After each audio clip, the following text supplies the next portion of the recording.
we're getting a message. Remember Moshe's last day. The message is take ownership of your actions. You're free people. What does it mean to be a free person? Is that I'm responsible for what I do.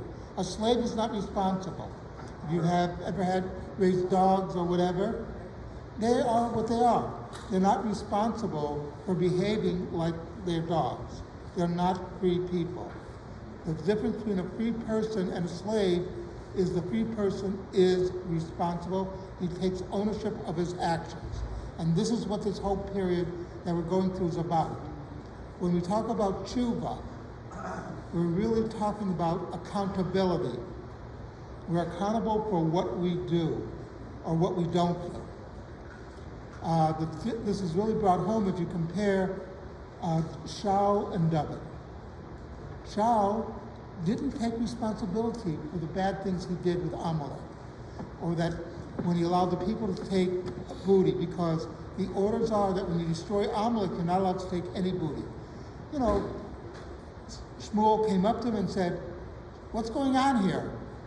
What's all this about the booty down there?" He says, "Well, the people wanted it." No, child. You're the king. Take responsibility like a king. And this guy Amalek over here, why is he alive? Isn't he supposed to be dead? And then Shmuel takes care of Amalek. David, on the other hand, is a much different story. David, again, was not perfect.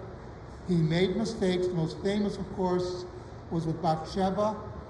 And there's a midrash that David went to Hashem and said, "You know, when you're writing out the Tanakh, can you leave that part about Bathsheba out? I'm not really, it's not one of my greatest moments." And Hashem says, "David, not only am I putting in there, I'm putting in it as the main point of the story." David, take responsibility. And David took responsibility.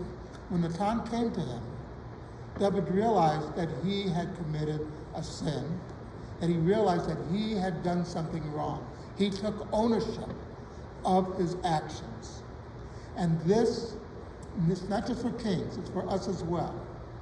If you want to be a free man, you take ownership of your actions. And this is perhaps the most important lesson we can come out of this whole period.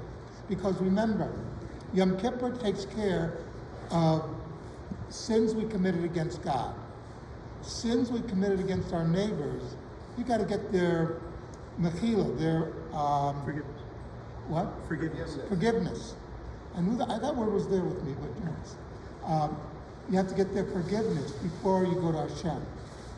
So with that in mind, I hope, by the way, that over the year, as I've been running this minyan, I may have offended somebody, sometimes on purpose. It's a running joke. No, but all joking aside, you know that we do the best we can in the shul, and sometimes things get caught and we're not aware of it. Just be aware that we're doing the best job we can, and we're going to do better next year. Something to think about. You saw the minyan? You do?